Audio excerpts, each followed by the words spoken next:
Volume11music.com, BigMex and Jamie show. I am BigMex. I'm Jamie. How you doing, dude? I'm all right, man. It's been a long time. Yeah, it seems like a long time. We actually podcasted last week a little earlier. Yes. And I went on vacation. You do that a lot. I do that quite often. Yeah. Well, the beginning of last month wasn't really vacation because I actually had to.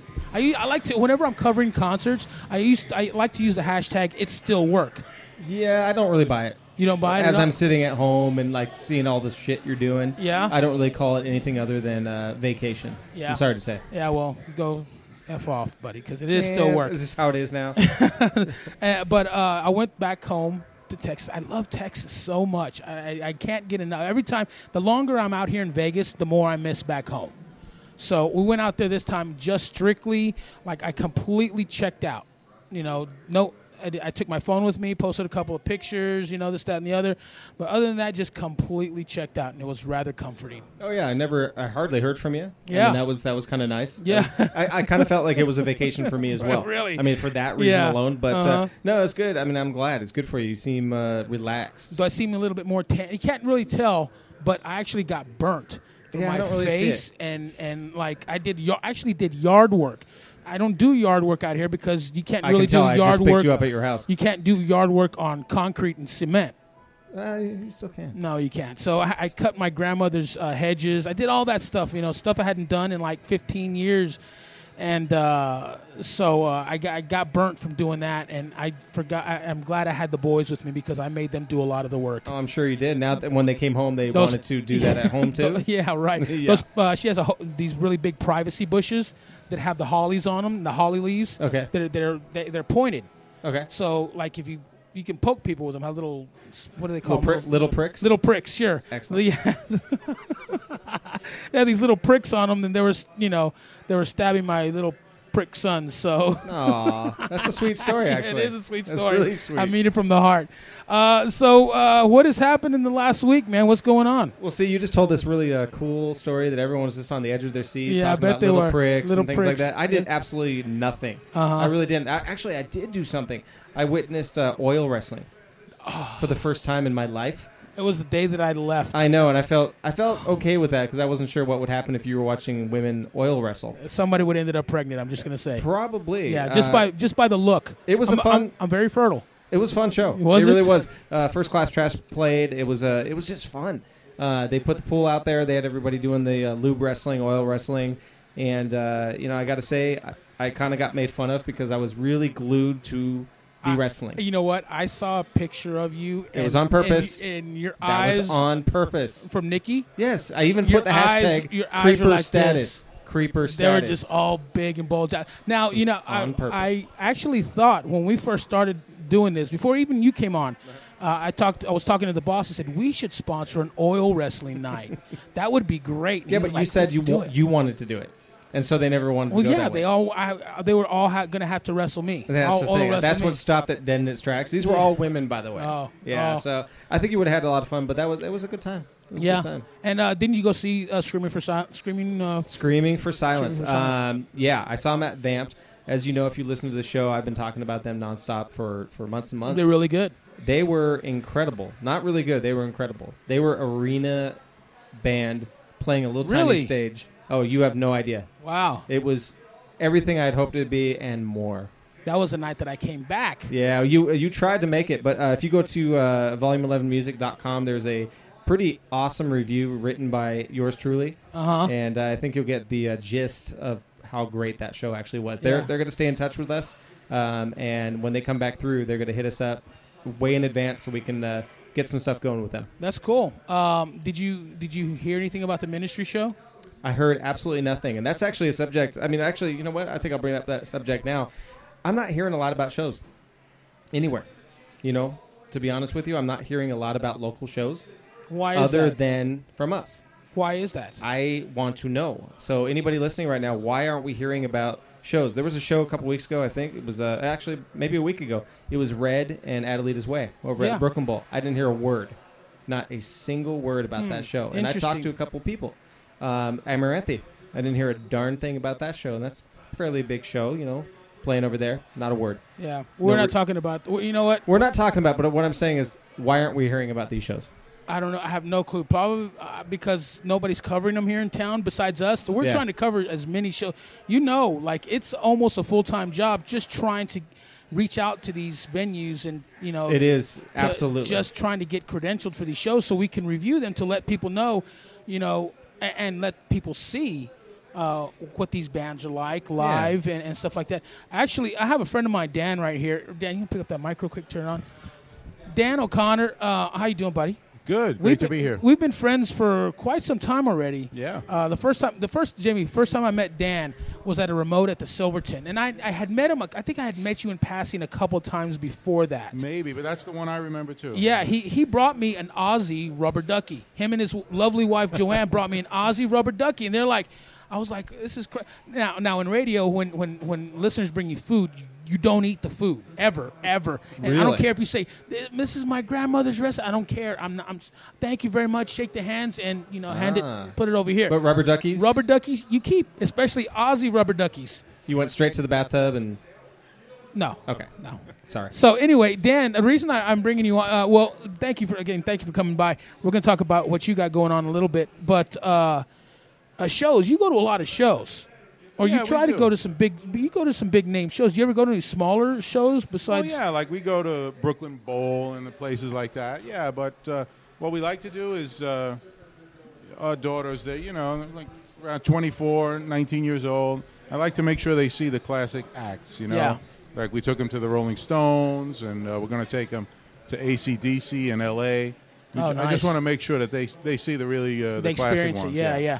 So where do you get your information from concerts? Just mainly the internet. Really? Basically, I mean, definitely you guys, and also I'm on some mailing list from the different venues and stuff like that.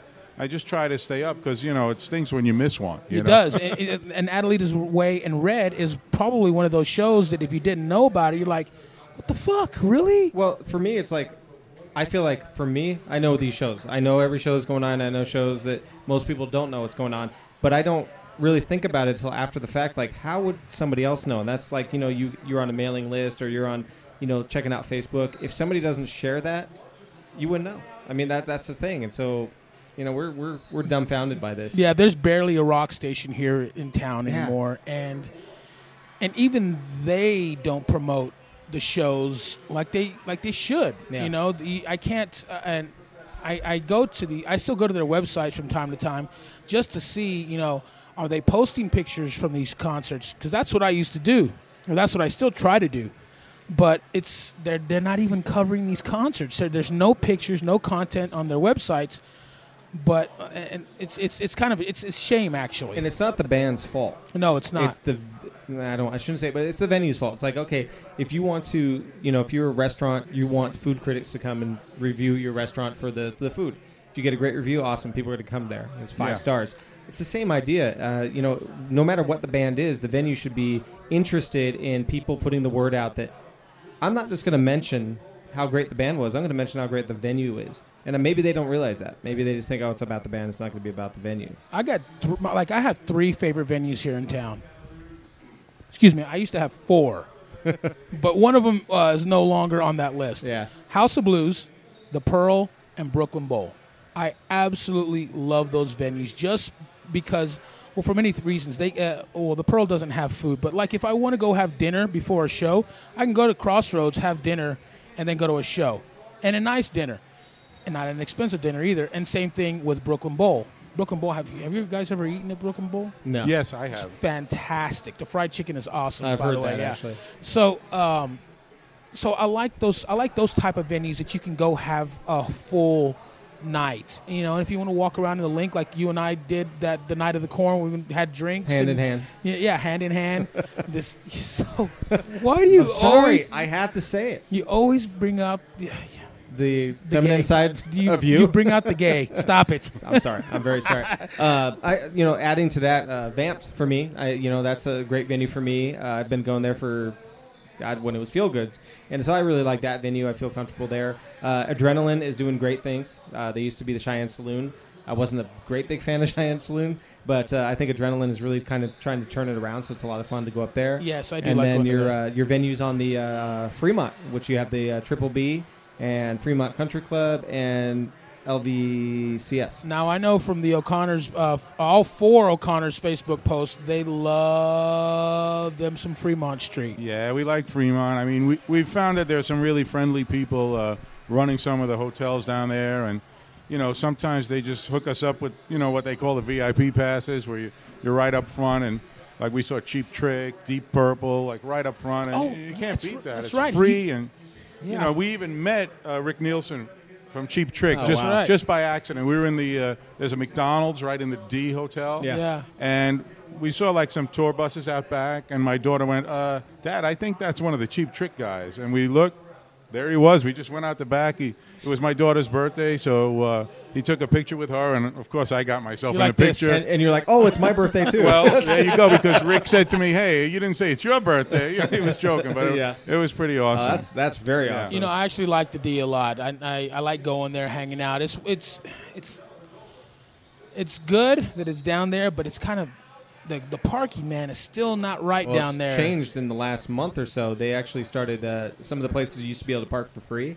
They've actually charged now. Yeah. So the secret's out on the El Cortez overflow lot. Yeah. You see, I just park at that one that's on Carson, that big parking lot. Some of the places will validate for I think 3 hours or whatever. Yeah. And a couple of the casinos. That's what we usually do. Yeah. So, so anyway, what else you got? Speaking, let's talk about. We just talked about LVCS. There's a huge show coming up on June 24th. It's the Revolver Magazine Civil Unrest Tour. Yep. This is the second one, I believe, and the last one they had was in a different venue. This is a lot bigger. You got Il Nino, Straight Line Stitch, Motor Grader, Davey Suicide, Society 1, Thera, Lydia Can't Breathe, Dark Cell, and then 3 locals. Dim, our friends Dim. Yeah. And Circus Sick and The Darkest Day. So it's going to be a huge show. Starts at 5:30 that day, which is the earliest ever at LVCS, which usually their shows don't start till don't they usually go to bed at 5:30? Oh, yeah. So this is going to be pretty crazy with the amount of bands they have showing up. And we're going to be playing a couple of the bands on this episode that are going to be playing that show. Not only that, we're going to be giving away tickets. What? Yes, we got a pair of tickets to give away.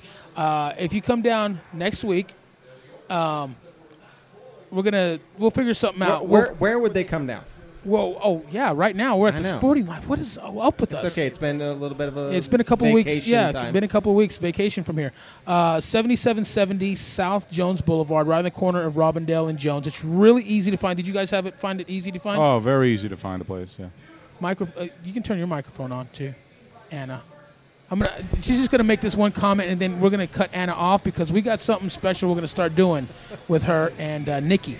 Okay. Our photographer, Nikki. So did you find it easy to find this place? It was very easy to get here. Okay, now you can turn your microphone off, Anna. Thank you. And it starts. This is how it starts. That's how it starts. Right. That's it. That's how we started. This is right off the bat with this guy. So we're gonna do this ticket giveaway next week, and that'll be June 21st. Yes. At 5 p.m. Yes. And so you need to be down here at the Sporting Life Bar. In Father's Day. So bring your dad. Yeah. You know what? We weren't. I asked Jamie on the ride over. I said, "Are we gonna podcast next week? It's Father's Day," and he goes, I don't care. I was like, all right, we'll make it a end of Father's Day type thing. I think my kid works that day anyway, so it's not a big deal. But so we're gonna give away a pair of tickets to the Civil Unrest Tour, courtesy of Dim. Yeah. Dim is the one that kindly gave that to us. They also gave us some stickers and their latest CD. What's it called, Mex? It's called Dia de los Muertos. Yeah, see, I can't say it like that, so it sounds so much cooler that way. It does, doesn't it? All you got to do is come down here between 5 and 7 next week, the 21st, and you're going to go ahead and buy a beer, and we'll get you a ticket for buying a beer, and we'll put it in the drawing, and there you go. Yes, so we're going to take a little break here. What are we playing? I think we're going to start things out with a song from Davey Suicide. Davey Suicide is one of the main acts on the Civil Unrest Tour. This is a song called Until We're Dead. And then we're going to go straight into an interview with Six that he did out on Rock on the Range. So we'll see you in a little bit right here. BigMex and Jamie Show. Thank you.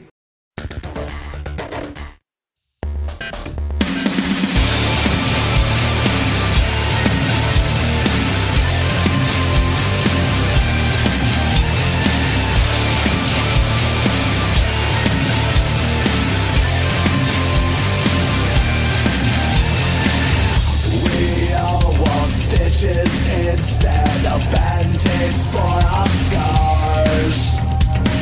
We're searching for someone whose demons may well with ours.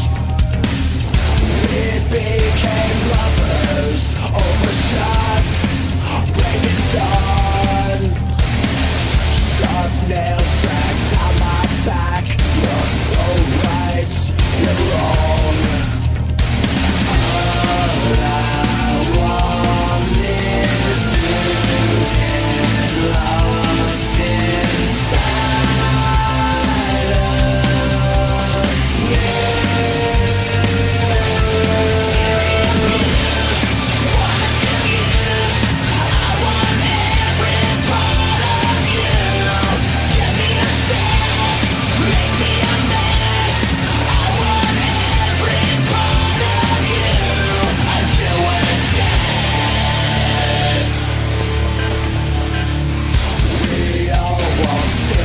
Instead of band-aids for our scars. We're searching for someone whose demons may well with ours. We fought through the darkest days to be where we are.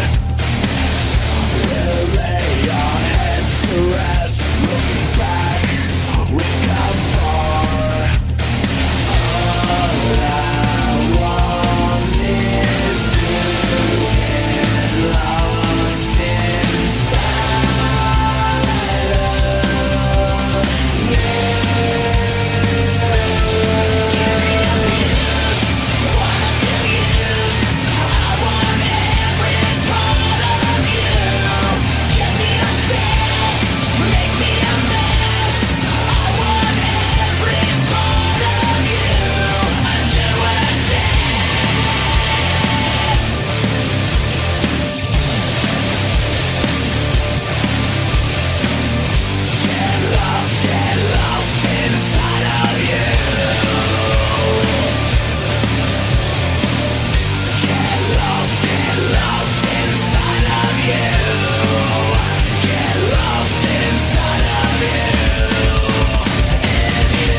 From Volume 11 Music. And I'm here with who? What's up?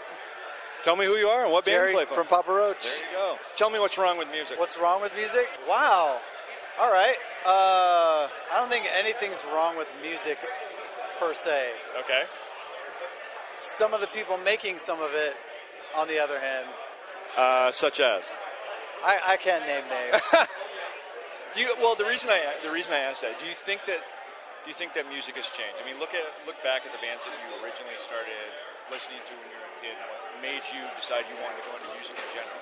Do you feel that excitement or that kind of atmosphere has changed, or that things have kind of went by the wayside a little bit? Or? Yeah, I mean, I think it's lessened a little bit just because there's so much entertainment out there right now. But for the people that are really into music, that excitement hasn't gone away. You know, you look at festivals like this, and, you know, thousands and thousands of people. Yeah, 100,000 people show up and it rains. Yeah. You know? So well, and the reason I asked is I have this theory that some people forgot what a show was. Yeah. Okay. Yeah. So you have you could be as great of a musician as you think you are, or people tell you that you are, but if you still don't understand what a real show is, what's the point? Yeah, I mean, you know, that's something that... I'm glad I looked up and saw that was a turkey leg for a second. I got nervous. Something that we've been cognizant of for a long time is that when somebody goes to see a band live, it's not just about seeing a band play a song. Right. It is about a show. It's an experience. It's an experience, and it's a tribal experience. And for bands that kind of just, you know, stand there and play their song, it's like, that's great. Yeah, you're doing it. Right. Yeah, you're there, but are you really in the moment? Are you there? Yeah, you have like, you know, 5 guys on the stage and they're all just doing the choreographed dance steps, and, you know, there's nothing to it anymore. I mean, it's not like you don't have, you know, Mick Jagger, Steven Tyler running around the stage. And, you know, Papa Roach has always had that type of show. I mean, they've always been the guys that went out there and just basically said, we're in your face whether you like it or not. Yes. And, you know, if you like our music, great, that's a plus. If you don't, we're still going to give you a good show. Exactly. One of the things, too, that a lot of people have talked about, and then also as a band, I guess, is that the most recent album is a little different than some of the previous albums. A little heavier, or a little harder, a little more aggressive. What caused that change? We changed it up every record, you know. Right. Not a lot, obviously, because we're still who we are, but, you know, we'd like to just throw new things in the mix, and the sound was one of those things that we fell in love with the tones on Blood by In This Moment, and just wanted that for this record. Put a little more bite to it. Yeah. You know, and this is Papa Roach's videos are downright evil. Some of them There's a lot of blood in Papa Roach videos.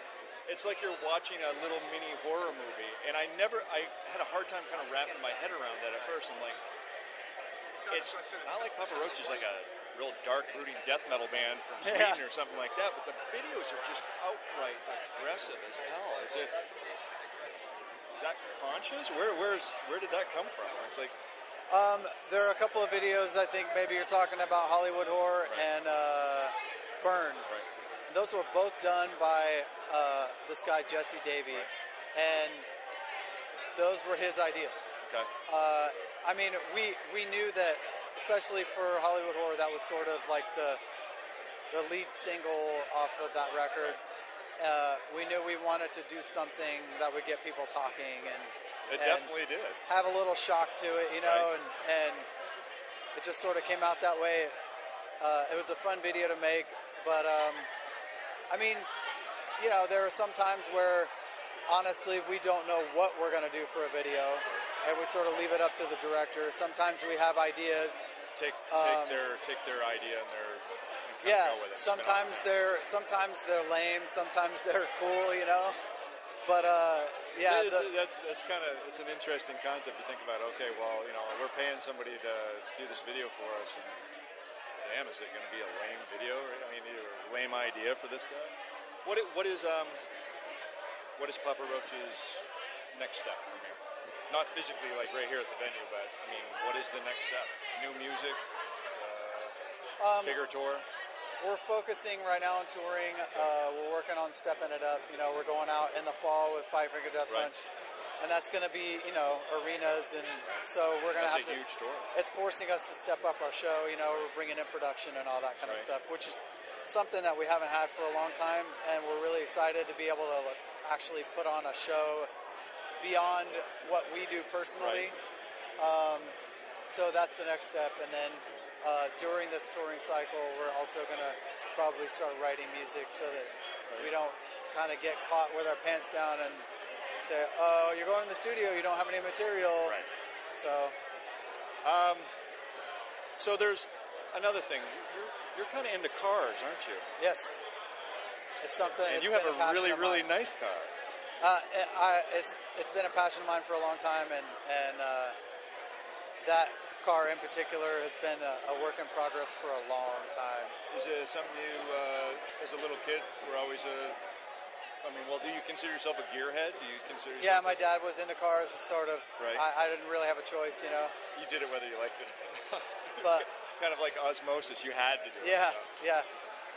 He would take me to races and stuff when I was a kid, and that's awesome. Yeah, it's cool. Really, it's a lot of fun to have that sort of like connection with your dad, that kind of stuff. So. That's awesome. Appreciate it. That's good, man. Yeah. Volume11music.com, BigMex and Jamie show. How you doing? That was Six, who that guy has the greatest life. I tell you what. He flew out to Rock on the Range. Actually, I take that back. He has the greatest life, but some of the shittiest luck. I tell you, he flew out to Rock on the Range, and I don't know what happened, but he texted me. He's like, "Hey, dude, it's gonna be a while. I can't get you that information, those files and everything. I'm trying to look for a flight home." I kind of got. I don't know what happened. I didn't really ask what had happened. As long as he gets the story. As long as he gets the story. So thanks to Six for getting all that information. For getting those interviews. And we're actually going to have a couple more interviews here in a little bit from him. And his coverage can be seen on volume11music.com. So we were talking about shows and stuff like that. Yeah, there's actually a show coming up that, I think if you listen back to one of our earlier episodes, we talked about one of the kind of underappreciated albums by Motley Crue, and that was the John Corabi fronted Motley Crue album. That is my favorite Motley Crue album. I have no problem saying that's my favorite. That one and Dave Grohl is on stuff that you and I completely agree on. Yeah, and so, we never got to see that tour. A lot of us didn't because they played smaller venues, blah, blah, blah. Well, guess what? John Corabi is playing the entire self-titled album in full with a full band plugged in. And they are coming to Vamped, coming up here on July 2nd. And they're going to be touring around with this, too. So if you're listening from another area, be looking for that show. Yeah. Are you into Motley Crue at all? I'm not the biggest fan of Motley Crue, but, I usually tell people my favorite Motley Crue song is Afraid, which nobody seems to like. Yeah. It's from the... It's actually one of my favorites. It was from Generation Swine. Generation Swine. I love that song. I really like that song. That's my favorite Motley Crue song. You know what? And I think Generation Swine still, like, other than Vince being in the band, they kind of carried that sound over from the album from Corabi. Because it was written entirely... For Corabi? I would say so, because it was written before Vince came back. Yeah, I could see that happening. The whole album. Yeah. So there's nothing on that album that was written with Vince in mind. So. Definitely. So, nice. That concert is coming to town over at Vamped. I am completely looking forward to seeing that. By the way, John Corabi voted in the top 20 rock musicians that look like they're homeless. Oh yeah, when you see him lately, yeah, that's a true thing. I don't know if you ever saw that one. Well, yeah. so was a good friend of ours, Mr. Chris Cale. Chris Cale also was voted into that list as well. Yeah, so it's good company that Corabi has. No, Corabi grew out his hair and his beard. Yeah, so he's looking a little bit like haggard. Yeah, the haggard. There you go. I like haggard. Yeah, there you go. But I can't wait for that show. I mean, I got to tell you right now, that's probably the most excited I am about seeing somebody play in a long time. Yeah. So. Also, one of the interviews that Six did at Rock on the Range was with Ronnie Radke. Oh, really? It was. I think it was the day before his incident in Utah. I think. Yeah. So you've probably heard about this, and I actually, full disclosure, I found out about this case the day before it broke, and I put it up on our Facebook page briefly, and I took it off because I thought twice about it. No, don't. Now, I thought about it because he's suing a bunch of people right now. It doesn't matter. It's still newsworthy. I know. You don't So don't I took it off. But you know what? Here, I was I'm going to go what back. happened to that. I'm going to go back, though. I personally don't think he did anything, and so I felt a little bit guilty putting it up there. And so for that reason alone, I feel that I and Volume 11 Music is probably on the upside because we're the only ones that didn't immediately think that this guy did something. So right now he is suing the woman who is accusing him of this assault for defamation. And it's an interesting case because it's turning everything on its side that we're used to. Now, something that I found out, and this is something that I didn't tell you, the guy who originally leaked the story, he is a well-known comedian in Utah. And for some reason, I think there's something fishy to it. Like, this whole thing is planned out. You think so? Yeah, and I mean, this girl knows Radke. She's known him for years and years, and I guess they've had a sexual relationship before. And Oh, you mean sex was involved in this? Oh, my God. Yes, sir. I know. Now Mex is in. Or out. I don't know. Anyways, so the story doesn't line up. It really doesn't. Like, supposedly she was assaulted, and then she got back in a vehicle with them.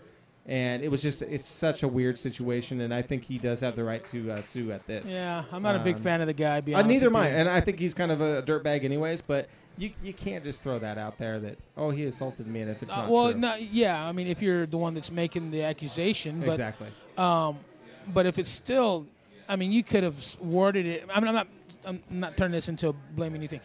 We should have worded it, hey, this is what is being said. This is, what is Dan, you're former NYPD, right? Well, no, I'm a police officer from New York, but Suffolk County, which is on Long Island. Okay. About 30, 40 miles outside of the city. So what am I, I'm trying to think of the word. I do this quite often. I forget the word. It's right on the tip of my tongue. And this is one of those times where I have no fucking clue what you're talking about. Usually he has my back on this. But when you're making, what's Radke's recourse when Yes. when it comes to being accused of sexual assault? He is suing her for defamation. There is no actual concrete proof. He wasn't arrested. Nothing like that. Is there a case there? Well, it sounds like he has a civil case. If he wasn't arrested and there's not enough evidence to charge him. Oh, so he wasn't arrested at all? As far as I know, he was not arrested. I don't know that, but Oh, yeah. if he wasn't, that he sounds like he has a decent civil suit. And he has an alibi. That's secondary alibi. And again, this story leaked out from the internet from a post on Facebook from a third party. So I mean, again, this girl's done interviews with alternative press. If you I can't even describe it. If you read this article, she talks about how this has happened to her many times in the past, but the way she talks, and I don't mean to take away from anything here, but it just doesn't pan out. She's so excited about talking about women's rights and things like that, which I am totally for. But it's like she should be kind of she should be in a kind of like a defensive mode right now. She seemed ready to go as far as talking up her agenda. So I think this is just a bunch of bullshit. Well, it sounds like BS to me too. So. Yeah. But it's Ronnie Radke, so let's just move on. I really hate that guy. I know, but it could be a monumental case because you think about Tyson, you think about all these other things that happened in the past. Some of these cases that people were accused of things. And there's actually another case out there with Set It Off. They're this not as well known of a band, but their bass player was accused of harassing some girl. And rather than even worry about defending himself, he quit the band the next day, and it's come out that none of it was true. So it was just interesting to know what people will do. They're pretty afraid of that subject. So, but I'll let you go ahead and... You're looking up facts on it right now? Yeah, online? I'm looking up facts, dude. Don't bust my balls, bro. I have to. No, I feel like I have to. I would never jump on my phone during a podcast if it wasn't important. Okay, I or understand. if it wasn't family. So I'm going to go to Dan. I'm actually going to take it away, Dan. No, Dan, we were just talking to you about your former position in the police. Yes. What since you've left that job, what have you been up to? Well, first thing we did was move out here from New York. And great choice. Best move we ever made. Really? We love it out here. And just going back to something earlier about seeing a concert, eating in the same place. Let's talk about parking. We park for free. Back there, you want to park for a concert? $40. Oh, so God. We have it easy here. You know what? You mentioned that when I went back to see Slash downtown Houston, they played the House of Blues downtown Houston the same night that the Rockets were playing a playoff game, literally like 2 blocks away, and then there was a huge Comic-Con another couple of blocks away on the other side of the Toyota Center. $50 minimum to park. I'm like, are you fucking crazy? We forget about this in Vegas. Are you crazy? Like, I would never pay $50 to park anywhere. It's crazy. And like I said, we just went to the Stones in San Diego. We took the family. We stayed over at a hotel. We were half a block away, so we walked. right? Not to pay the $50 to park, but the hotel had a $50 a night valet parking fee. Otherwise, good luck finding a spot on the street. But that came out to be a wash. But not for the Stones, just the regular hotel guests. It's like $40 or $50 a night to park there. They do that in L.A. too. Well, it's Seattle where I'm from. It's the same way, and we were used to walking blocks and blocks and blocks to go to a show because you would park 8 miles away from your show. And in Vegas, we just forget about this. We go to the casino, we park, we do whatever, and then we bitch about, they're charging $5 downtown. I'm not going to stand for this. Come on, man. Well, there was when we were just before we moved here, we came to visit, and we were valet parking at the Luxor, and got to talking with the guy, and he said, "Oh, you're going to move here? Where are you going to live?" And I said, "Well, probably out in Henderson, And he said to me, "Well, you don't want to work on the Strip if you live there because the commute will kill you." That guy's never been to like a really major city like New York. Because it blew my mind. When people bitch about driving, oh my God, I drive all the way from North Las Vegas. Are you kidding me? Like in some parts of Houston, it's an hour just to get from one part of Houston to the other. Just one way. You're not talking about even the traffic. other way. I mean, traffic is nothing here compared to Seattle, New York, Houston, all that stuff. Maybe the Strip, the Strip's a pain in the ass, but there's no reason any of us have to go to the Strip if we don't want to. We know the ways around it and everything, but I laugh at people when they complain about traffic or anything related to that. We have it very, very easy here. So, anyways, what you got? Your blog. Sorry about that. I got sidetracked again talking about concerts. We talked about the Well, you know what it sidetracking. is? I listen to you guys all the time. And like most of my friends are back in New York, so I don't really go out and hang out in bars much. But I live through you guys and your guests, and you're talking about movies and music and TV, and I'm like, oh crap! Now I'm here, So I'm joining in, and I'm, Okay, so me, I've been writing since I retired from the police department, moved out here. I have a novel that's called Sons of the Pope. It's on Amazon and BarnesandNoble.com. It's in some bookstores, but it's an independent publisher, so it's you're not going to find it up there with Harry Potter and all that stuff. Yeah. But it's basically a gangster novel. 50 years of gangsters in New York. It's fiction, but there's some seeds of truth in it. And I came up with the idea with my late cousin Peter Randazzo. And he was a great storyteller, but he wasn't really a writer. So I took on the writing aspect, and we had some luck. I mean, I put it out there. I read somewhere that the odds of getting a first novel published is like less than 1% or something. I said, all right, whatever, who cares? Well, I was lucky. And then the thing that really excited me was when some actual major authors started commenting on my book, and I even got some blurbs on the cover. For instance, Andrew Niederman, he wrote The Devil's Advocate. He writes the V.C. Andrews novels, which the actual V.C. Andrews passed away like 30 years ago, so he's been ghostwriting since then. He's sold over 100 million books. Yeah, and he liked my book enough to give me a blurb for it, and it's on the book. Also, another big author, Kevin O'Brien, New York Times bestselling author. He's had like things optioned by Tom Hanks and stuff, so he's a big wig too. He commented. John Locke, he became the first guy ever. He actually is not even with an indie publisher. He published himself, self-published. And he became the first person ever to sell over 1 million self-published books on Amazon. Wow. And he's done many millions since then. And he actually ran a contest on his Twitter page to give away copies of my book. Wow, that's awesome. I read an article one time about this 18-year-old. She was in high school, and she's probably older, and she's definitely older now. It was a few years back. She was a millionaire because she released her book only digitally. Like you could only get it on iTunes or like Kindle, Amazon, or on Nook. Kindle, yeah. And she sold it for like $4. $3, and she made millions of dollars because people are more likely to take. We talked about this. I think I talked about it with somebody. I think my wife, maybe not you. But where people are more likely to take a chance buying a $3 book and not liking it than they are paying $25 and being like, forced you can't return it. Yeah, my book sells many more Kindle copies for I think it's $2.99 or something rather than like the paperback, which is $13.99. Yeah. And whatever way people read it. But what I like about it is you can go on Amazon and click on the look inside.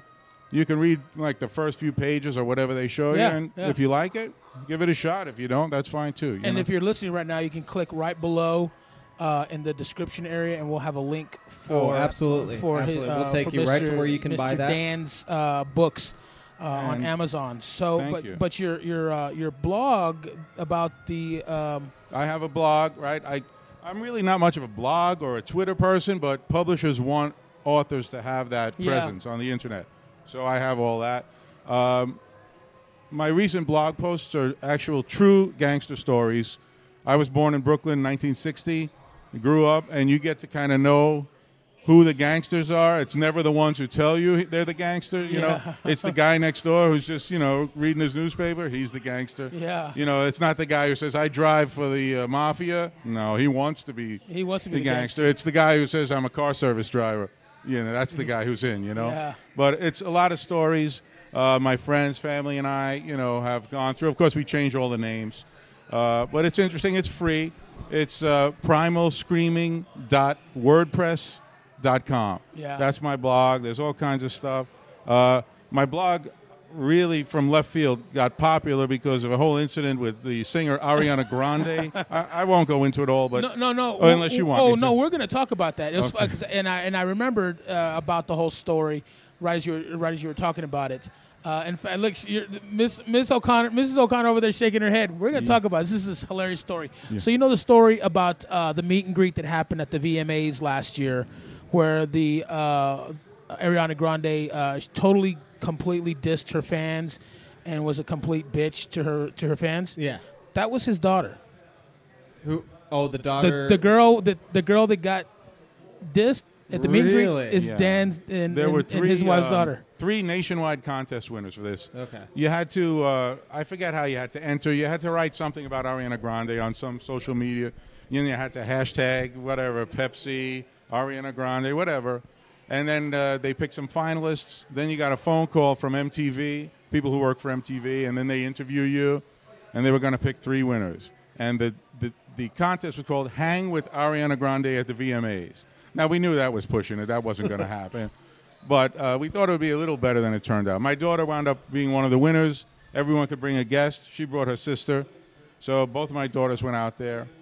The whole thing about, they waited hours and hours, that's part of the deal. I get it. Hurry up and wait. Ariana was late. Yeah. That's all fine. But the thing was, she came in, and it was just the 3 winners and the 3 guests. She came in with a bunch of people. The rules were barked out. You get one selfie, and that's it, And so they did the selfie thing, and my daughter who won, I know why she won. She entered her artwork, because she's a pretty good artist, and she drew Ariana, and she drew Ariana with her grandpa, who had passed away a few months earlier. My daughter had hoped to tell her, because she lost her grandpa right around the same time. She hoped to connect with her and say, I felt you as a person, not a big superstar, and I feel what you went through with your grandpa. But that went wrong, apparently, because Ariana saw the drawing and then just left. She just walked away. And also, my other daughter was taking a picture of her sister presenting Ariana with the photos. And Ariana turns to security and said, make sure she deletes all of those pictures. That was her parting gift. And then she just left. Now, real quick, and I remember this story because I was completely from somebody who does these meet and greets with artists all the time, I have never, ever, ever, ever, ever had an experience like that with any artist. There was some history before, years before. Yeah, my daughter had met her in a much more casual situation. Ariana tweeted, this is before she was really huge, so she could tweet something like what she did. I'm going to be at the Titanic exhibit at the Luxor today, just going to see it as a fan. This was when she was just on a Nickelodeon TV show. She wasn't the big singer. And my daughter said, Dad, can we go? And I said, okay, I'll take you over there. So we happened to spot her. There were no other fans around. She was there with her mom, maybe 1 or 2 other people. My daughter went up to her, and she was really sweet, took the picture. She actually showed my daughter a Titanic shirt she had bought. She said, "Isn't this cool?" Yeah. And she was like, sweet. So from that, we loved her. You know, I was like, oh, yeah, Ariana, I wish her all the success in the world. But sometimes success might change people. Exactly. You know, so. And just recently, there was, because his daughter got a lot of shit on Twitter for the whole, because this thing went national. This thing, like Perez Hilton covered it. I think covered it. Like it was big. Did you hear about this story? You did? So there were some people in London or England or wherever that were threatening, or I don't know what. Just they were like, "You're telling my daughter kill yourself." Yeah, and, just talking major shit like that. Is and so just recently, that person did a meet and greet with Ariana, and she fucked over her listener too. Really? That chick who was talking shit. Yeah. At least 2 or 3 people who had like threatened my daughter on Twitter and stuff put up their own stuff now, like, so disappointed in Ariana, she's a bitch or whatever. I'm speechless. I really am. I mean, it's just when you hear this stuff, I just can't believe it. I was thinking, I almost got mixed up when you were talking about, because I just read an article about another one of the, to me, would be the same genre, same everything, which is that Iggy Azalea, that her career is over because of those types of things, like these acting out and just being a joke as far as treating your fans a certain way. I think it's that pop music expiration date. They just don't have. They don't know what to do. They're like thrust out there. Oh, you're going to make an album. You're an actress. Okay, you're going to make an album. You're going to do this or do that. Yeah. And they become a complete farce of what they're supposed to be. Yeah. Well, so, like I told my daughters, it turned out good anyway. I mean, they were really disappointed, like crying when it happened. And even the MTV reps were like, they were stunned. They were like, well, sometimes stars can act that way, just after she left. They didn't know what to do. Yeah.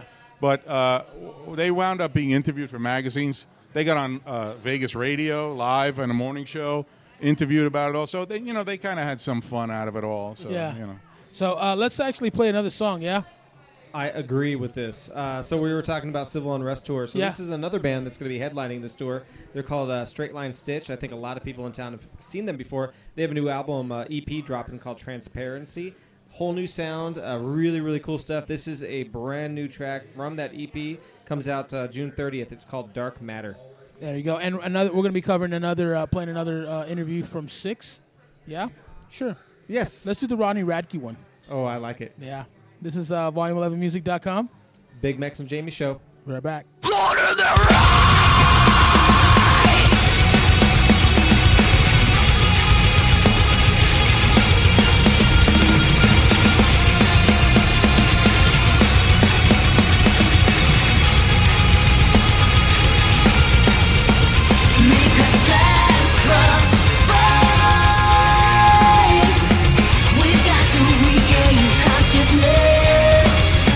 Take this love.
John Six from Volume 11 Music, and I'm here with who?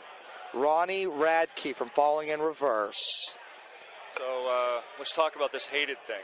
Yeah. Oh, it's. I love it. Do you feel like that sometimes? Do you feel like you're the hated guy sometimes? No, I like it. You know what? I don't try to be like anybody in the world. I try to be. When I was younger, I tried to be like my idols, like Eminem, Rancid. Like I had a wide spectrum of people I loved.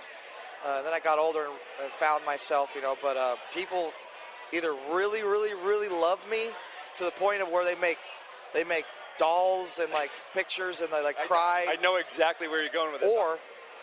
Or they hate me so much. Bad. There's no in between. I look at it this way. I'm like, you know what? I bring out two things in people. I either bring out the best or the worst. Yeah. So it's like, which one is it going to be tonight? Is it going to be the worst? No, he's good. So he hasn't had enough to drink yet. We'll see what's going to happen. When's your birthday? January 14th. Capricorn.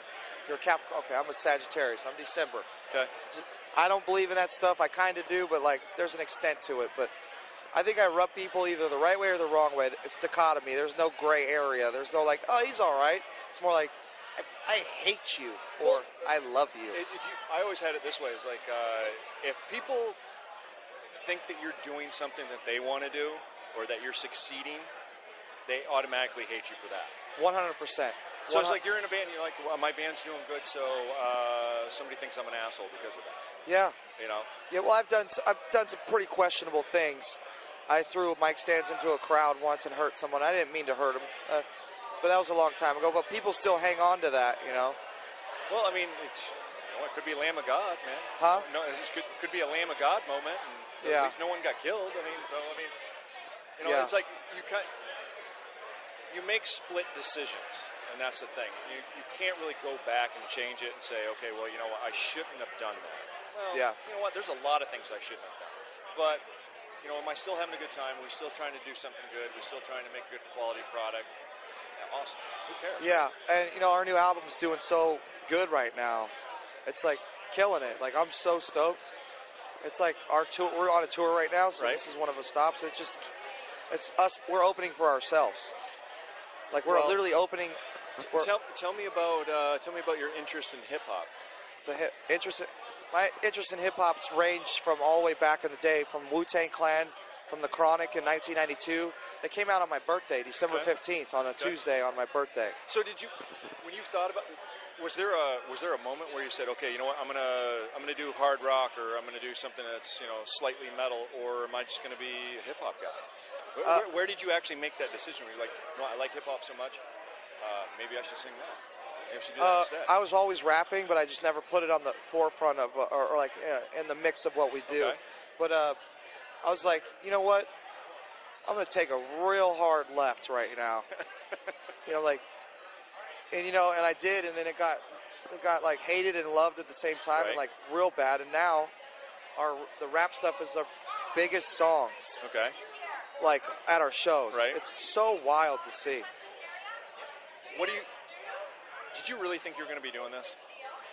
This right now? Like playing music in general?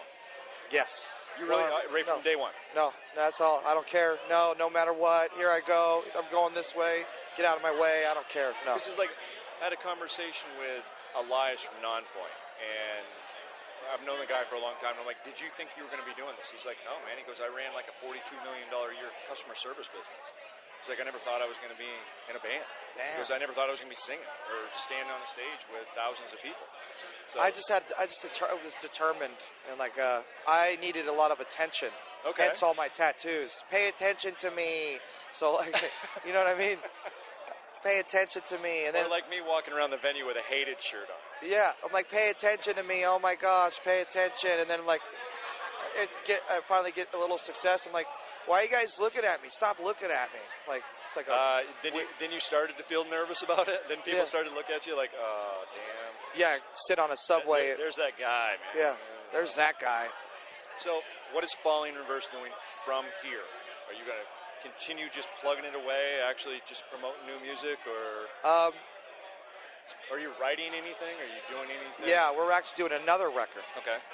Because the world is in a time where everything is it's so quick. ADD. Songs are getting shorter. Everything's short attention. Everybody's on their phones. Disposable. And all you got to do, I don't like this. I'm going to swipe right. You know what I mean? So it's like ADD. So I feel like putting out an album once a year, or like Kiss did it every 6 months.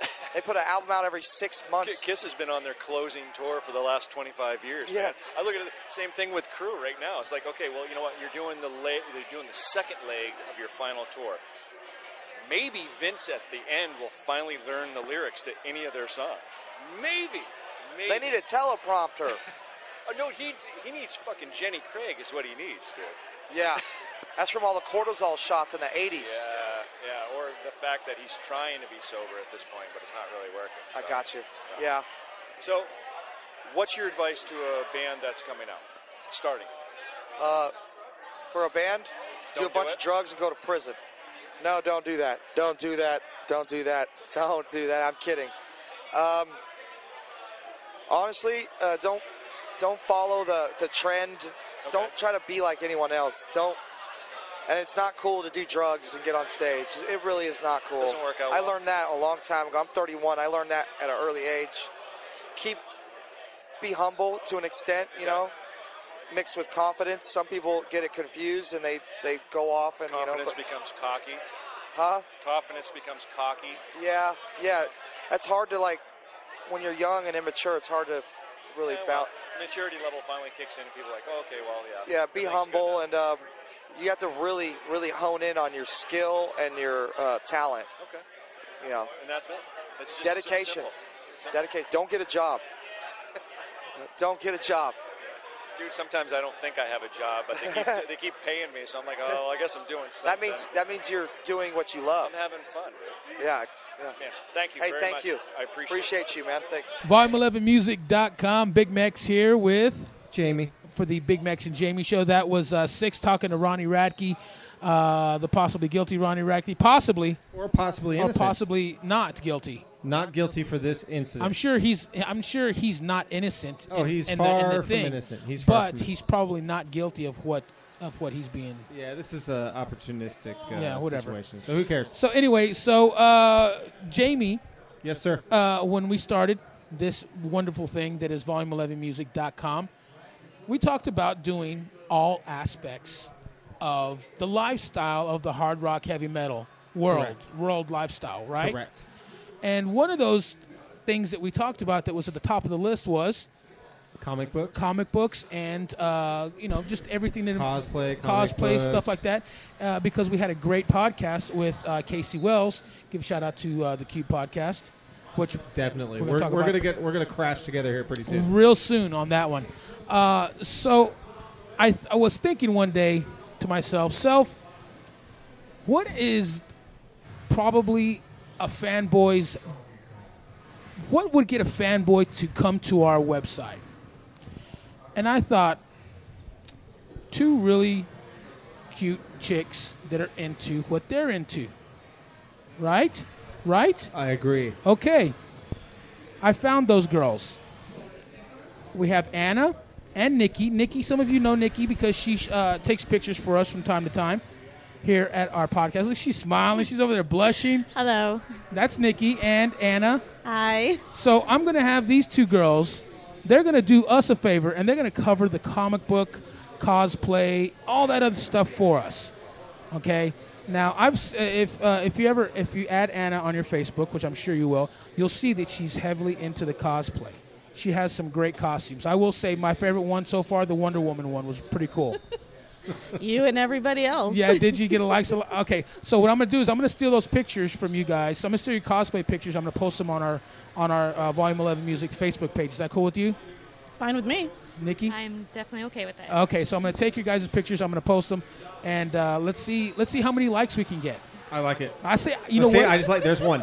There's two. Yeah. Right there. Oh, okay. Maybe yeah. So they're going to cover that for us, and they're gonna do everything from video, maybe to some written stuff, anything. And this is an open forum for you guys. It's a clean canvas. So you guys do with it whatever you think you want to do with it. You can write together as a team. You can write separately. Whatever you guys want to do, It is up to you guys, and I'm sure you're going to have a bunch of fun with it. Oh yeah. So This is going to be really fun. We all thank you for doing this for us. I'm thanked. Anna, you're not saying much. Is it the beers? Is it $2 PBRs that are? And you ask her right when she's taking a sip Yeah. out of her $2 Just give me a PBR second. I'm good. Sporting Life bar. Which, by the way, we are at the Sporting Life Bar, 7770 South Jones Boulevard, right on the corner of Jones and Robindale. We are here not every Sunday, but we were As far as you know, we're here every Sunday. We're here every whether or not Sunday. we're recording or not. Every Sunday from 5 to 7, they have $2 PBRs. They do. They also have 2 happy hours, one for the regular crowd and one for the late crowd. They also have dart tournaments, I believe, on Wednesdays. And those are real darts, by the way. Yeah, those are not the electronic dart boards. There's a really cool name for them, but they're the Bristol dart boards. They're the Bristol dart boards. Sharp. And do you play darts at all, Dan? I have a dartboard in my garage, but I can't say that I'm any good. Is it a cork board or is it a bristle board? No, it's a cork. Cork? Yeah. Yeah, the bristle board ones are nice because they don't leave those holes in them. Mine is the one where you flip it over and you can play a baseball game. There you go. You know. Yeah. So, Anna, what is your favorite comic book character of all time? My favorite what? Comic book character or video game You or know, whatever that it is like the hardest question for me to answer. I always say I have like a top 3. We'll take it. Is that okay? Sure, we'll take the top 3, yeah. Okay. Punisher. Okay. Love that guy. Okay. Oh, geez, that's really hard. I have news really quick. I'm going to cut in. Punisher will be featured on the next season of Daredevil. I saw on that. Netflix, played by Jason It's the guy Statham. from The Walking Dead. Walking Dead, John Burknall? The guy who played Shane, yeah. Really? Yes. Really? Yes. I don't like that guy. He was exactly. He seems very He's a prick in the perv. show. He seems and very he's gonna be Punisher's perfect. kind of a prick. He's Yeah, kind of a prick. There you go. Who else we got? I do like Captain America, which it's not because of Chris Evans. It's before. And I would have to say, like, goes back to my 3rd grade crush. I was in love with Gambit from the X-Men. Okay. All right. Nikki? Gonna go with pretty classics. Superman. Okay. The Hulk. Wow. And Spider-Man. Bebop 3. Yeah? Yeah. All classics Nice. right there. Yeah, look That's at you okay. guys.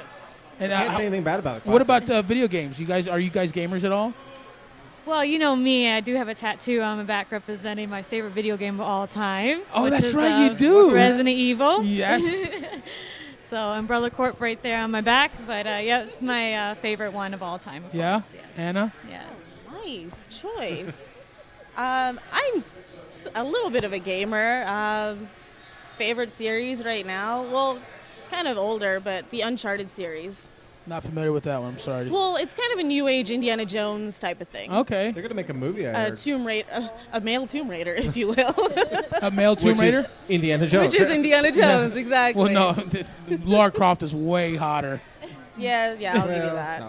No. I can't leave it picture at that. Indiana Jones in little bitty shorts and I can. If it was Shia LaBeouf, back when they were trying to make him Indiana Jones. I don't know. Yeah, I don't think that would be a good no, idea. I think they're probably going to make Chris Pratt is going to be most I likely heard the new that. Indiana Jones. I could see that, but I wouldn't want that. Too many franchises. Yeah, too many. Yep. What is I know personally your take on this because I know the love that you share with Jamie and I as far as Star Wars is concerned. Okay. What are your thoughts? First of all, we're going to have a whole Star Wars episode right before that movie comes out, so you got to come cannot in. wait. Sweet. So you Count got to me come in. Might in. have to have 2. Yeah. So, what are your thoughts on the new? What are your theories and ideals of how the storyline is going to be? Well, I've heard a lot of things about what's going on. My biggest thing is I'm glad George Lucas isn't doing it. Me too. You know, I kind of have hope for J.J. Abrams. And I don't know. I've heard so many things. I don't know what's spoiler. I don't know what's rumor, what's real, what's not. But What are your thoughts on people posting pictures like, oh, here's some shots of the Millennium Falcon, like sneaking pictures on set? Are you, do you like, I don't want to see it, and I'll just wait for the movie to come out? Or do you like want to know like every aspect of what's going on? at first, I wanted to see everything. I wanted every little bit of information I could find. But now I don't want to know. Yeah. The closer it gets to it, I'd rather just be surprised with Like everything. I'm not cool with how the official Suicide Squad Facebook Oh page yeah, posted all pictures. that. They went overboard. Yeah, they did. They I went totally like unliked it. And I'm like, I don't want to see it. I don't want to know about it. Absolutely, they're just trying to get you to get. Which, by the into way, this. Batman's going to be in that movie. Did you know that? I'm sorry. I'm over Suicide Squad. Are you Joker really? looks horrible. Yeah. Harley looks Well, that's bad. the problem with getting out there too much ahead of time. Is like you can ruin the aspects for a movie and the chances of that movie being popular. People are sick of it already. Yeah, And that movie doesn't come out until next year. So that's yeah, true. that's something to say to that. Dan, what movies have you seen lately? Well, let's see. We saw the new Jurassic World. We How saw was that? yesterday? I enjoyed it. Did you? Yeah, I liked it. Yes. How was Chris Pratt? No complaints. He was very good. I know Yeah. my daughters and wife especially liked him. I just came back from seeing it too. Is that why you're Today, late? That's why Really I'm late. good?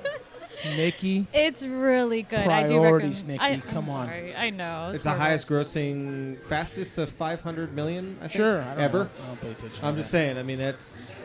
Yeah, it's it pretty- was crowded. There was no seats. I'm taking the available. boys on Tuesday while everybody's at work. $5 movies at Tuesday at the South Point. There you go. What up? There you go. Shout out to the South Point. Anything else? No? You guys gonna have to. You guys are now in my world. You guys are gonna have to like speak. You know, Can you I- guys are gonna have to be forwardness. I'll speak. Speak. I want to talk about a movie I just watched. It's called Soaked in Bleach. If you Soaked in bleach. Soaked in bleach. Okay. So is this a white movie? Put you get it? So anyway, go ahead. Anyways, so I talked about a couple weeks ago. I talked about that Montage of Heck, Kurt Cobain Yeah. movie that I really didn't like, and everyone else is like, "Oh, it's so great! It was so nice to see it." To me, it was just a puff piece. This is the other side of it. This is Soaked in Bleach. It is about the detective that was hired during the time where Kurt was escaped from rehab, and then they couldn't find him, and then by the time they found him, he was dead. This is the real detective that Courtney hired, and he went against her, and basically they made a movie about it. Real recordings of Courtney, real recordings of everything. Absolutely fascinating story, and if you think that Kurt Cobain committed suicide, watch this movie. That's all I gotta say. I'm one of those people that does not believe the suicide. If you watch this movie, you will be just like, jaw will hit the ground, and you will just be like, oh my god. The one thing to take away, even if you don't watch the movie, Kurt Cobain had 3 times the lethal amount of heroin in his system when they found him dead. There was no way in hell that he could have shot himself, put away all his drug paraphernalia, all that stuff. None of it could have happened. See, that's what I've heard too. So, but didn't one of those when one of the PIs were doing that, didn't they find him dead or something? Didn't they find somebody dead? No, in that whole story. No, I mean basically it was just everything about the story that came out that's in the public isn't true. The door was not barricaded; it was just locked, so somebody could have just closed the door and locked the door. The shotgun that he used, and this is kind of morbid, but the shotgun that he used, the shell actually ejected the wrong direction. It was found on his shirt on the wrong side of the gun, and there's actually shots of it, or you can see it. And then also his driver's license. A lot of people said he put his driver's license on his wallet so people could see that it was him. It was actually put out by the first responding officer who took it out of his wallet and stuck it on his wallet. So, like, all these details were completely asinine. And they had an interview with Norm Stamper, who was the police chief in Seattle, who I'm familiar with because I lived in Seattle during that time. And he said that if it was up to him, he would open the case now, like 5 minutes ago, about this is not a suicide. Yeah. So. Are you a Nirvana that's fan interesting. What's that? Are you a Nirvana fan at all? Did you ever? Sure. I mean, did you ever know about the whole conspiracy theory thing? I've heard it. You know, I'm looking forward to seeing the movie. You know, I just chalked it up as a suicide. You know, but sounds like this could be something interesting. Yeah. You know, like the shell. I don't know if he was holding the gun upside down. It was something. upside down. And so, yeah, you know, which way it might go or whatever. Yeah. But definitely sounds interesting. Yeah. Are you guys Nirvana fans? Me, not so much. No. Nikki, how about you? We can't hear a head I'm shake. trying to- That's her shaking her head right there. Yeah. I know you've seen the movie. I didn't see No, that movie or anything again, like it's, that, but you don't have to be a Nirvana fan to check this out. It's like a cool kind of mystery documentary. So I mean, I've heard about the story and everything what happened, but Yeah. I didn't really get into it. it's not to a know. witch hunt either. So even Yeah. watching this, and the recordings of Courtney aren't necessarily damning, but it's just really fascinating to hear them. That's the weird thing about Yeah. it. So. Heroin addicts usually have a way of opening their mouths probably when they shouldn't. Oh, yeah. Yeah, you'll definitely get that. So we know that Courtney, she played here just a little while ago. And speaking of shows, see how I segued right into that? Yeah. Yeah, well, so let's talk about shows coming up here real quick. I am going to Warped Tour in Pomona this coming week here. It's going to be more of a vacation show, but I'm going to cover a lot, get a lot of pictures, so be on the lookout on our Facebook page and our website. There's going to be a lot of coverage about Warped Tour. It's the first day in Pomona. You can see bands like We Came As Romans, Beartooth, Crossfade, some good stuff out there. Soon after, 36 Crazyfists and the Defiled will play LVCS on the 22nd. We talked about the Corabi show on the 2nd at Vamped, and then Art of Dying. Yes. What do we know about Art of Dying? We know that they are a Canadian band, and that I absolutely want to know why Canadian bands have a tendency to invade Las Vegas around Independence Day. That is true. You brought this up before. Yes. And Rush was, I don't know if I mentioned this, but Rush was one of those bands also that has played here around Independence Day weekend. Art of Dying is playing July 3rd. Yep. Nickelback is playing July 2nd or 3rd. I think it's the 3rd as well. Rush has played here July 3rd. 3 Days Grace. 3 Days Grace has played here but they're not Canadian, are they? Yeah. Are they? Yeah. I didn't know that. Yeah. And what's the other? Theory of a Dead Man. Yeah, there you go. Played here and they're coming up, actually. Yeah. Theory of a Dead Man is July 18th at Fremont. That's a free show. Also a show, not Canadian, but Lit are going to be playing at the downtown right. pool. Yeah. July 4th, I think. Yes. And that's actually, thanks for bringing that up, Dan, because it is $20 to get in there. And it's downtown. It's the only rooftop pool downtown at the Downtown Grand. It's $20. You get to see bathing suits, water, lit, fireworks. Ashley Red is opening up, which is a pretty popular local band that plays here. So, I mean, there's Ashley nothing... Red, those are the two chicks, right? Okay, I might be... No. It's a band that they play on Fremont. I've seen them. They do their own material and covers. Oh, yeah? Yeah. Okay. So, I don't know what you're thinking of right now, but you might want to take a little break. The girls that... no? Mrs. O'Connor... Oh, you're talking about... shit. Fever Red. Fever Red. That's who I'm thinking about. Yeah, those are two chicks, and that is Fever Red. Yeah, okay. So you got points on that one. Yeah. So what else we got? I don't know. You tell me. We can talk about some TV. Okay. So I just started yesterday or a couple days ago, started watching Orange is the New Black. And because season 3 just came out, I am really excited because they show a lot of boobs and a lot of lesbian action. I like that. You just call me old-fashioned, but... well, it's a women's prison. Yeah. Isn't that enough right there? When you heard it was women's prison? Not necessarily. Have you seen a lot of the women that are in prison? Well, I've seen the show. It's not everybody in the show is necessarily a looker. Yeah, especially the chick with the butch tattoo right here.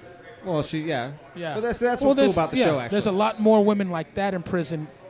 Whatever. Yeah, it's not Red Heat. Yeah, it's not exactly. That's the Linda Blair version, by the way. Yeah, I know. Not the Dolph Lundgren version. So, I just started watching that. I totally love that show. I can't wait to get home and be bothered by the kids and the wife. By the time we're done here, they've already been home, and I will hear nothing but screaming and yelling and people bothering me. So I'm going to have to lock myself in my room and watch. You can watch boobs and women on prison by yourself in the room? I'd like to. Well, you're gonna. I think you're gonna. I mean, you're probably gonna pack up real quick when we get done with this today. Talking about. Actually, everyone else at this table. Has anyone else seen Orange is the New Black? I have. What do you think? I like it. Aside from the boobs and the lesbians action, which is fine.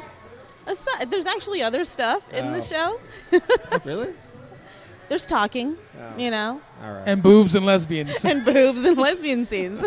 They talk about boobs and lesbians. I got you. Exactly. Pretty much. They talk about like who's been with who. You know what? They do that. Laura Prepon, as a chick with black hair, way hotter than a chick with red hair. Or blonde. She did blonde too. Did she do blonde? Yeah. That black hair with those glasses that she wears.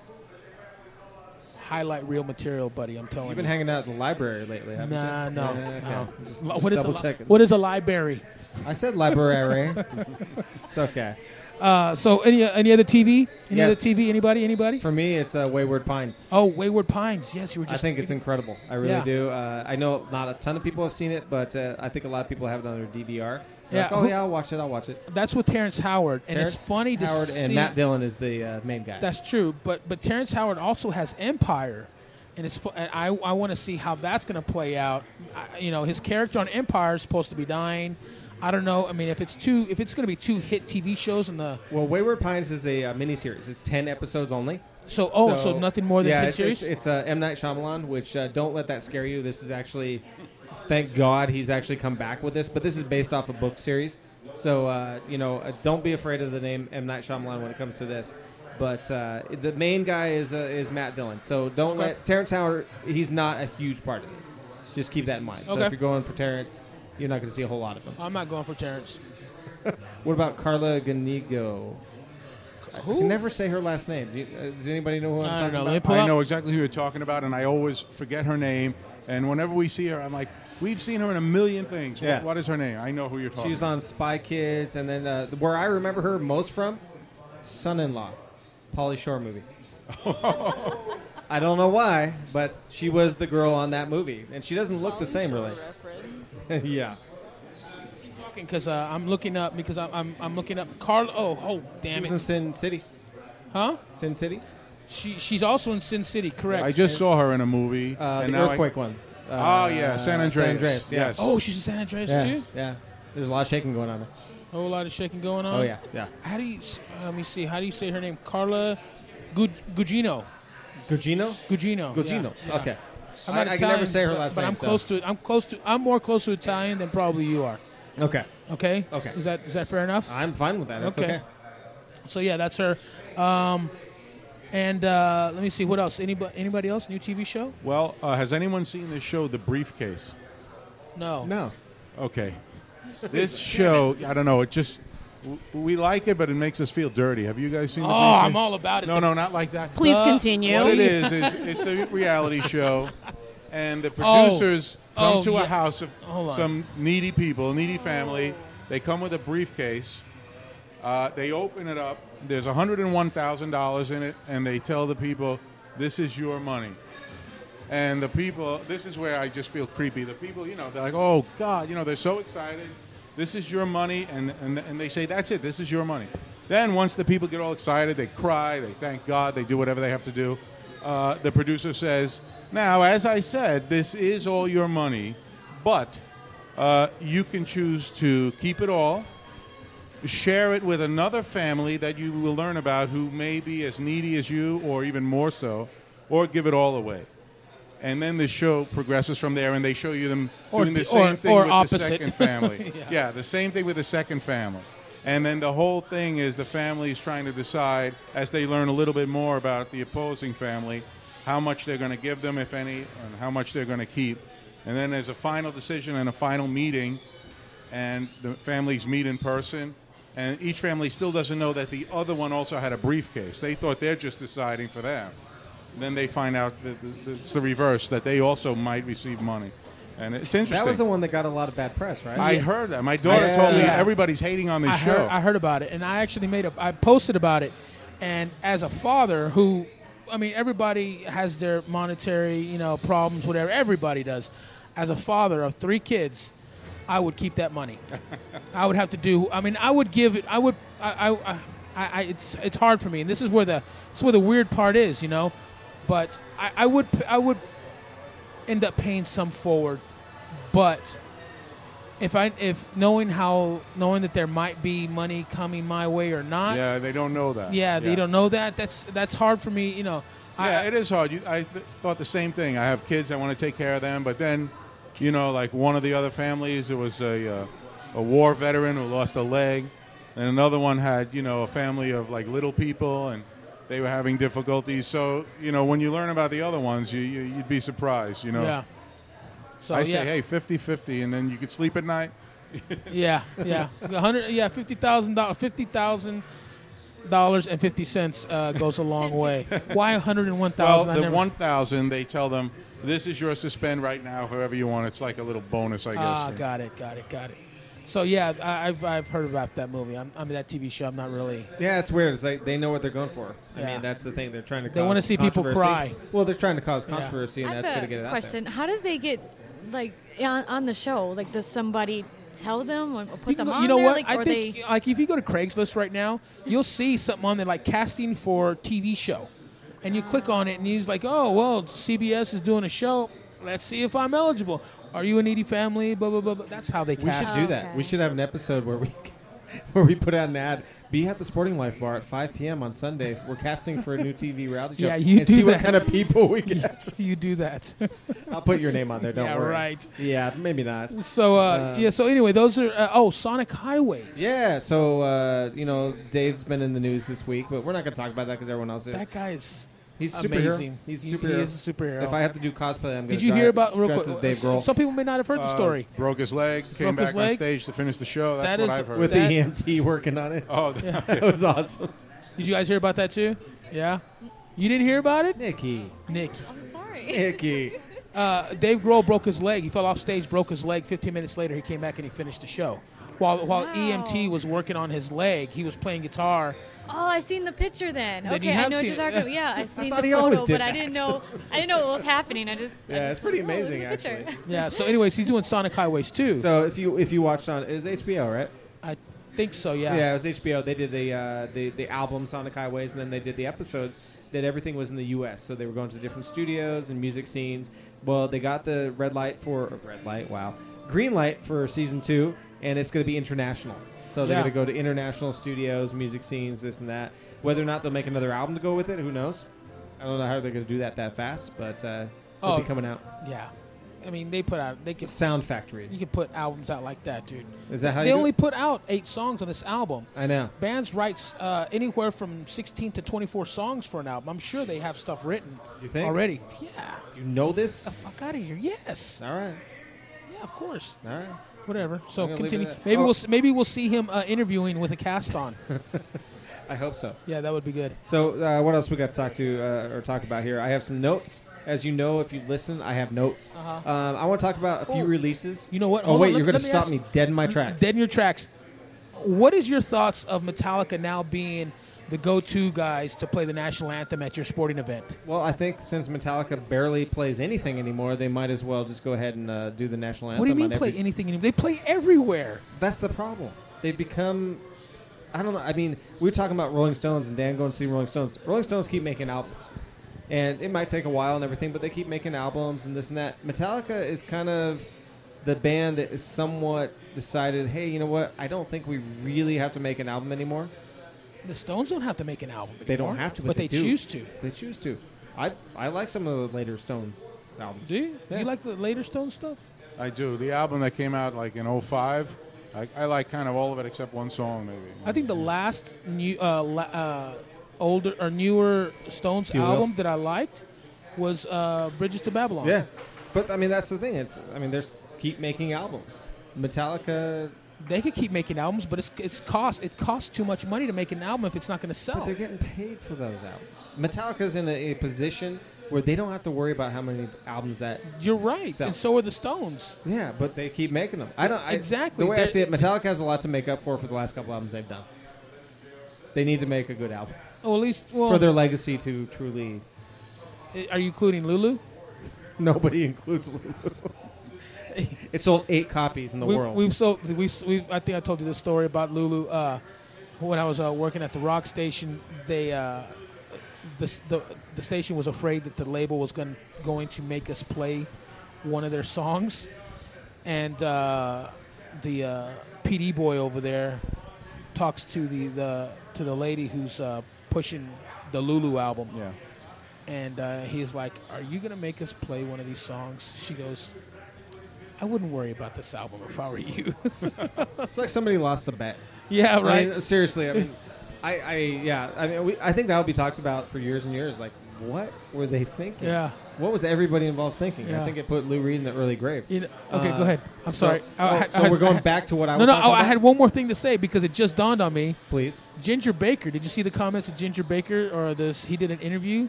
You know About that album? No, you know who Ginger Baker is, Yeah. right? Okay.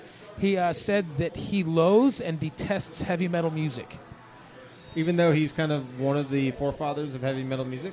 I wouldn't necessarily He's call him a forefather. legendary grump. Yeah, you know, that's what I heard. Yeah, so- Yeah. I never knew this until I read this article, just like yesterday.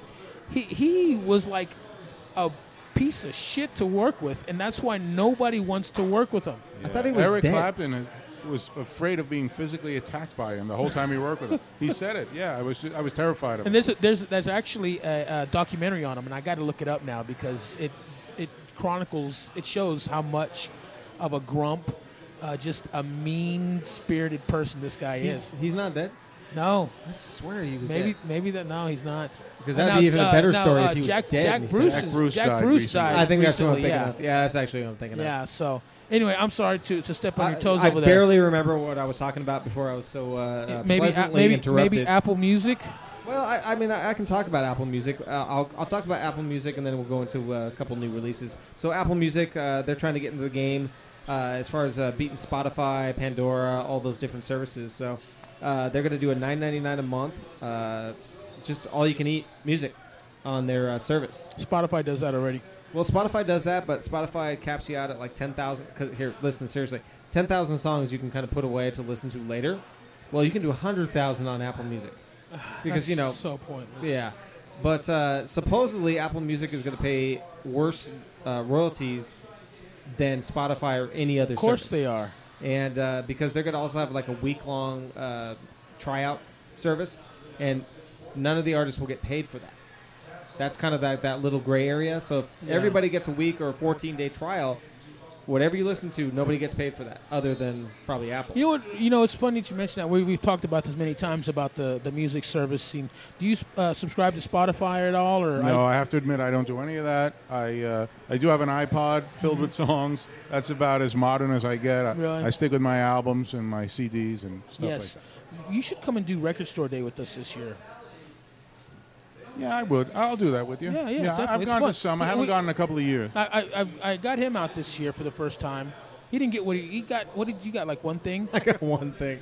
Yeah, I failed miserably this year. Oh, that's my story too. But it's okay. It's okay. It was a weird situation. We won't bring that up. But yeah. So I got my one thing, and it's sitting right there in my office, and I'm very happy with it. So anyway, going back to the streaming thing, what I don't understand is when maybe you can help me out.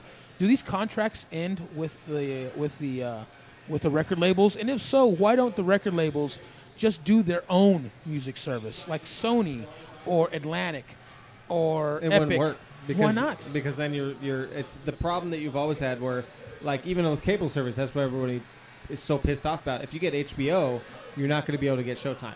It's the same idea. Like, you want to see the Showtime shows, you have to get cable and get all the services. Spotify and Apple Music give you everything in one place. It's not. No. Why would it be like that? It's like if I want to go get Nikes, I can go get Nikes, and then if I see a pair of Reeboks, I was like, you know what? I'm going to have those Reeboks and those Nikes, but I got to go to the Reebok store. Yeah, but so then I go you're to the going Reebok to pay store. two different services. It doesn't matter. It matters if somebody paying $9.99 twice. Well, that's what I'm saying. You don't have to have a service. You can just buy the song. Buy the song for 99 They gave cents. up. They know that they cannot. If they're going to compete with file sharing, they have to do something that's almost as close. Apple won't do any. It's not. It'll take from Apple, and it'll take from Spotify, and it'll take from all these music services, because now the record labels are doing it exclusively. So if you want those Led Zeppelin songs, you have to go to an Atlantic website. They know that in the meantime they're going to lose because people will go, "Fuck this! I'm just going to go download it."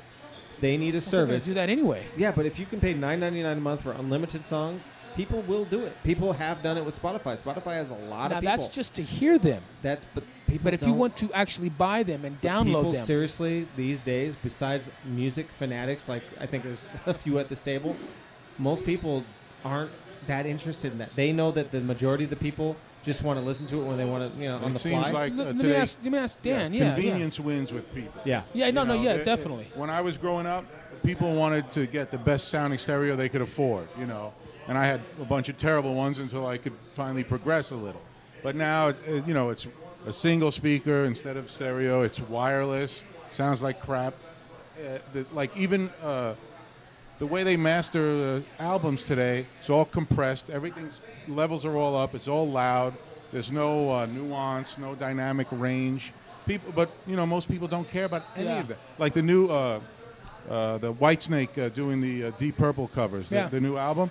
I mean, it's good music. I've heard most of it, but it's fatiguing to listen to. Everything's just pushed up to, you know, almost like in the red, you know. Yeah. And it's just that people don't seem to care so much anymore. Well, if you do download, these days you have an option to download the FLAC files, which is a higher quality digital download. But as a regular, you're the average Joe music buyer.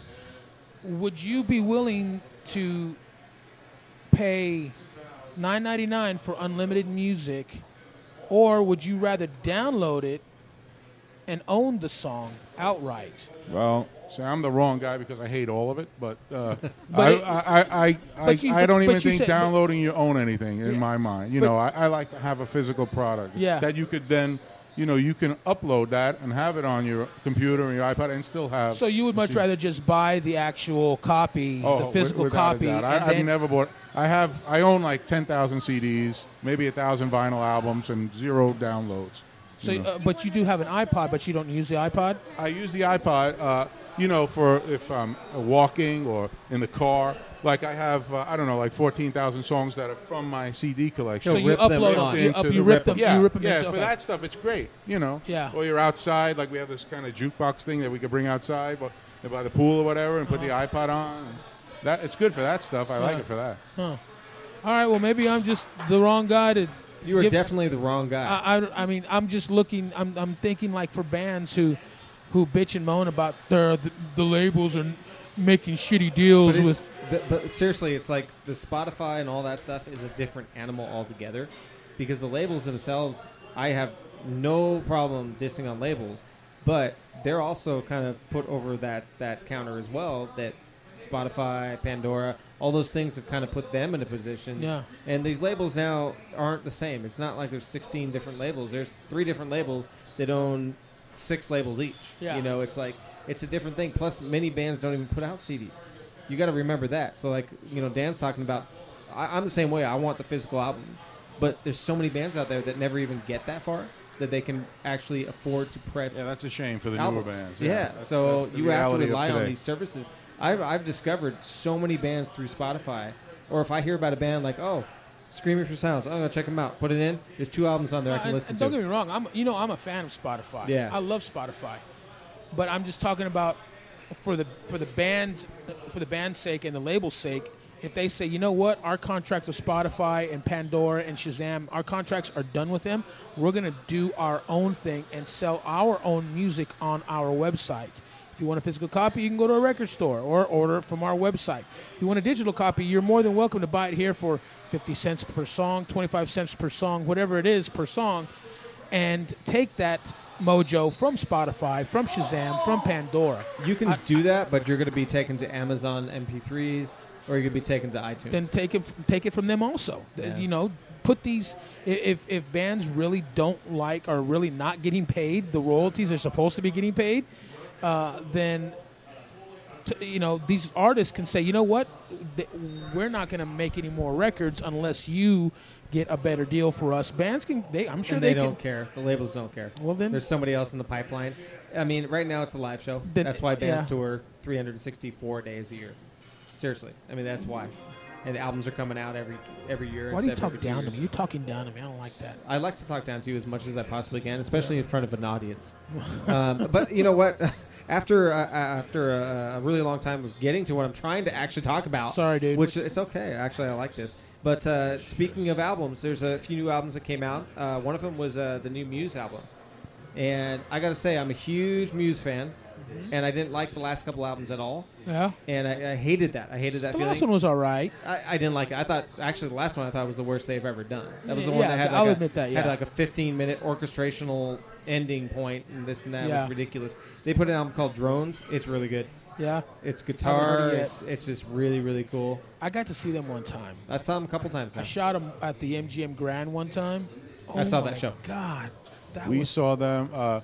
We saw AC/DC at MGM Grand, and then the next night was Muse at Mandalay Bay. It was a great weekend for us. Yeah. Awesome. They put on an awesome show. Yeah, they do. But they're supposed to possibly, the album's called Drones, and they're trying to find a way to do drones during their set.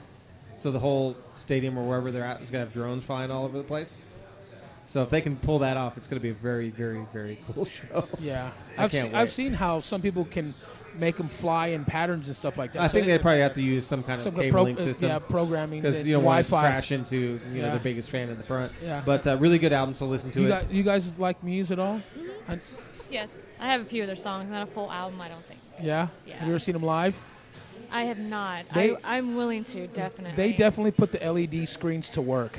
They make those LED screens work for them all the time. It's a really cool show. I hear nothing but good things, so hopefully in the future. Yeah. They'll be back soon. Anna? I don't even know if I know the Muse, but I'm horrible with like songs and titles What and do everything. you listen to? What do you listen to? Honestly, right now, Don't lie. Whatever it is, this is a Spanish safe music. place. This is a safe Spanish place. music? I listen to he's a Colombian artist, Juanes. Okay. And when it comes to rock, I listen Like to more of Spanish the rock? older stuff. Like classic rock? Yeah, Okay. What is classic rock to you? not Nirvana.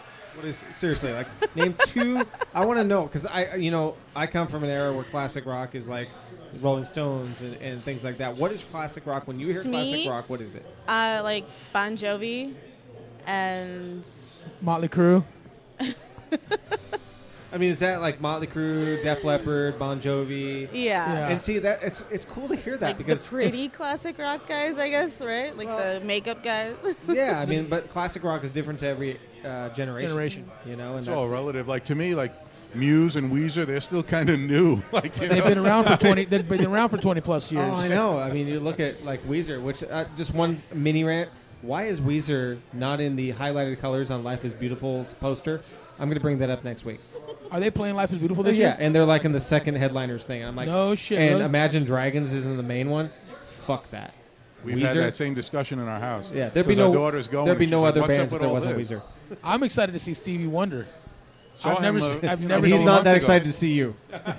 That's Boom. fucked up. Okay, sorry. That's Gotta too. leave. It's Too soon, really? Too soon. Okay, I understand. Some listeners don't know about Stevie's condition. I just think it's funny. I just think it's funny that he wears a watch.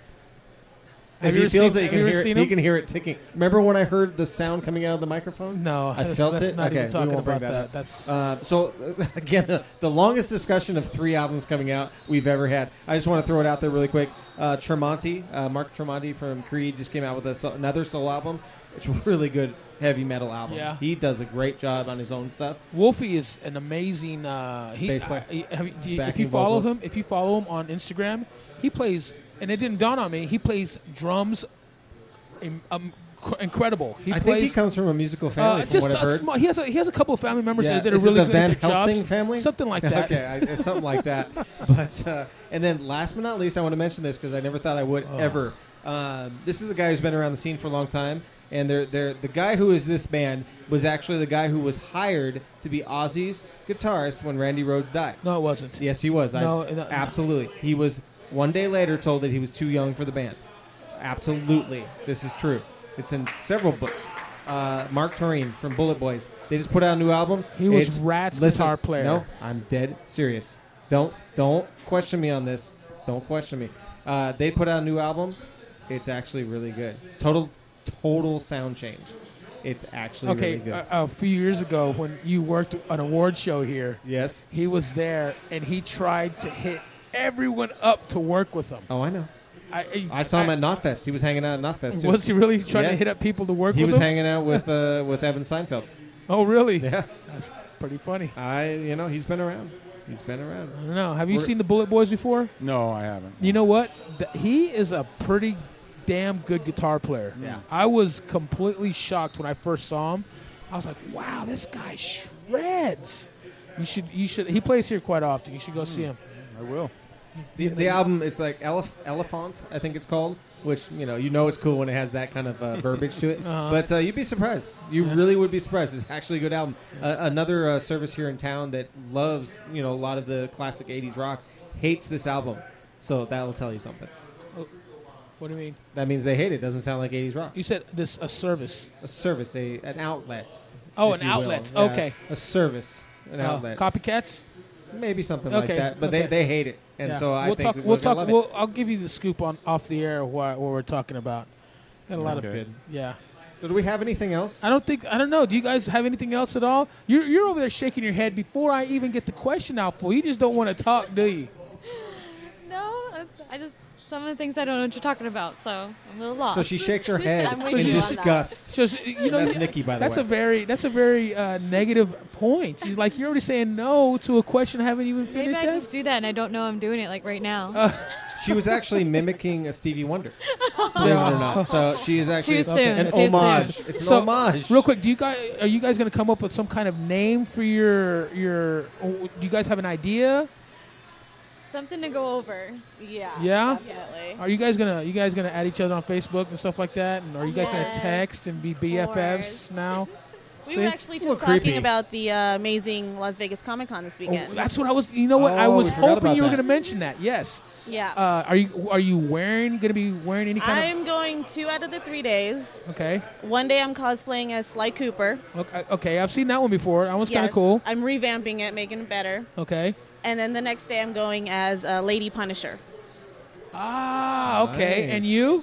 I didn't have plans, but now I do, so I have to be very creative very quickly. Because it's next weekend. Yes. Is it this weekend? Because I was just going to do photos, This but weekend. I'll see about dressing up too. So. Yeah. Do both. Yeah, I'll- exactly. have you bought tickets why yet? not? Have you got tickets yet? No, not yet. All right. I'll talk to you later on. Max knows a guy, I know a guy who knows a guy who knows a guy. and he looks Okay. just like Max. I like You go to this guy. Comic Cons? No, but I'm open to go. Yeah, maybe we can He can knows all a guy. go. I know a guy. So I guess that's it. Yeah. I think that's it. All right, Dan. I appreciate you coming down. Joanne, I appreciate you coming down. Thanks You for didn't say having anything tonight. Anna, Nikki, thank you again, and good luck because I'm kind of a prick of a boss. Absolutely, that is true. Not This will really. be interesting. And he's not my boss. You know what? She works for my wife. Seriously. Yeah. So she knows all the deep dark secrets. She knows. Okay. Yeah, I'm sure she's heard. All right. I think we've all heard in this town. So if you're in Vegas, you know most of everything. That's Yeah, happening. I don't- I'm just going to sip my beer. You know what? I'm never one to hide anything. You know, That is true. I'm a very open person. It's probably good because yeah. people already know what you're talking about when you're talking about it. So it's probably better you do it Yeah, that what way. you see is what you get, right? All right. Well, thanks again for coming out, and thanks for listening. Dan, one last primalscream.org. Oh, the blog is primalscreaming.wordpress.com. Okay. And one thing I should have actually brought this up when we were talking about television, but I got all caught up in the briefcase and all that. But my novel, Sons of the Pope, actually has been optioned for television. Nice. Which is Really? cool. I mean, it doesn't mean it's going to be on television, but it's But in the still, mix. yeah. And it's optioned by Romeo Tyrone. He has directed Dexter, True Blood, Nurse Jackie. He was supervising producer for Constantine and a ton of other things. That show but, got canceled. I'm so bummed about I that. know. But he's really great. And That's awesome. Yeah, so I'm hoping that I have some luck and someday we'll be on talking about that. There you go. I hope so, too. We do a little acting on the side, right, Max? Yeah, we do acting on the side. Yeah, so just so you know. I mean, We- just in case. I can play the DJ because I tell you one thing. When I hate, with all my heart, when I see radio DJs on TV with no headphones, it bugs the living shit out of me. That's And why I'm you just hated like, when I wasn't wearing headphones. It bugs me. But you can actually do this without headphones, just so you know. Just so you know. No, you can't because you got to hear yourself. I mean, never mind. Never mind. No, you cannot do shut this. up. All right, we're out of here. We'll talk to you next week. Bye-bye.